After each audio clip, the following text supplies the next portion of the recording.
দর্শক, এ বিষয়ে আরো খবর জানাতে চট্টগ্রাম বন্দর থেকে যুক্ত হচ্ছেন সহকর্মী রনি দত্ত। রনি,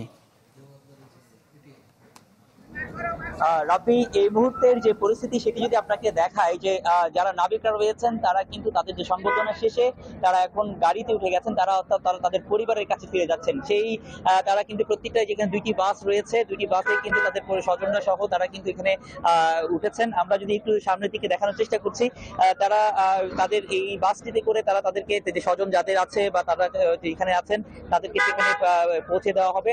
এবং সার্বিক যে বিষয়টি সেটি কিন্তু একেবারে নিশ্চিত করা হয়েছে গেরাসের পক্ষ থেকে। তাদের দুটি বাস দিয়েই তারা এখন তাদের যে গন্তব্য অর্থাৎ পরিবারের কাছে তারা আসলে ফিরে যাবেন। তো সেটি আসলে সবচেয়ে বড় বিষয় এবং তারা খুবই আনন্দিত এবং প্রত্যেকের মধ্যে একটি যে আনন্দের উচ্ছ্বাস সেটা আমরা দেখছি। কেউ তারা প্রত্যেকেই আমরা দেখছি যে তাদের পরিবারের স্বজনদের সাথে বসেই কিন্তু তারা একসাথে যাচ্ছেন এবং এটি কিন্তু বড় ধরনের একটি আনন্দ এবং তারা প্রত্যেকেই আসলে অত্যন্ত খুশি।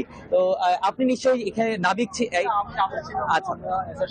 আচ্ছা শিপিং এর আচ্ছা, এইখানে আমরা দেখছি যে একটু যদি কথা বলবো আমরা এই মুহূর্তে, আমরা যদি একটু দেখি যে শেষ যে বিদায়টা নিচ্ছেন এখানে যে ক্যাপ্টেন আব্দুর রশিদ, তিনি হয়তো এখানে সর্বশেষ বিদায়টি নিচ্ছেন এবং একেবারে ফাইনাল মুহূর্ত। আপনারা এখন ইমিগ্রেশনে যাচ্ছি, আমাদের জন্য দোয়া করবেন। আমরা যেন এখন আমরা বাসায় যাইনি, সুস্থ সুস্থভাবে যেন আমরা বাসায় যেতে পারি। এখন এখন কোথায় যাচ্ছেন সকলে? এখন আমরা যাচ্ছি 1 নম্বর গেটে ইমিগ্রেশন করতে। তারপর আমরা গন্তব্যে গন্তব্য কি আপনাদেরকে এই যে বাসে না এখান থেকে ফ্লাইটে যাবে, ফ্লাইটে। আচ্ছা, আপনারা দেখছেন দর্শক, তাদের যে এই মুহূর্তে ক্যাপ্টেন তিনি সবশেষ আসলে বাসে উঠেছেন। তারা প্রথমে এখানে 1 নম্বর গেটে গিয়ে তাদের যে ইমিগ্রেশন আছে ইমিগ্রেশনটি তারা আসলে সম্পূর্ণ করবেন এবং এরপরেই তারা আসলে তার যে বাস সেই বাসে হয়তো তারা আসলে চলে যাবেন। আমরা হয়তো একটু বাসের ভিতরে হয়তো গিয়ে দেখানোর সুযোগ হয়তো আমাদের আছে কিনা আমি জানি না, কতটুকু আছে দেখানোর চেষ্টা করব। তাদের যে অবস্থা সেটি কিন্তু আসলে দেখানোর চেষ্টা করব যে প্রত্যেকেই। ভাই, আপনি তো নাবিক ছিলেন নাকি? আচ্ছা, নাবিকের পাশেই।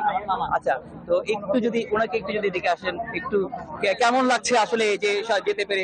এখন বাসায় যাচ্ছি, আলহামদুলিল্লাহ ভালোই লাগতেছে। বুঝতেই তো পারতেছেন আমরা কি পরিমাণ এক্সাইটমেন্টে আছি। আমাদের খুবই ভালো লাগতেছে। আমরা এখন বাসায় যাবো, আম্মুর সাথে দেখা হবে, ফ্যামিলির অন্যান্যদের সাথে দেখা হবে। এর যে আনন্দ কিছুই নাই, অনেক খুশি।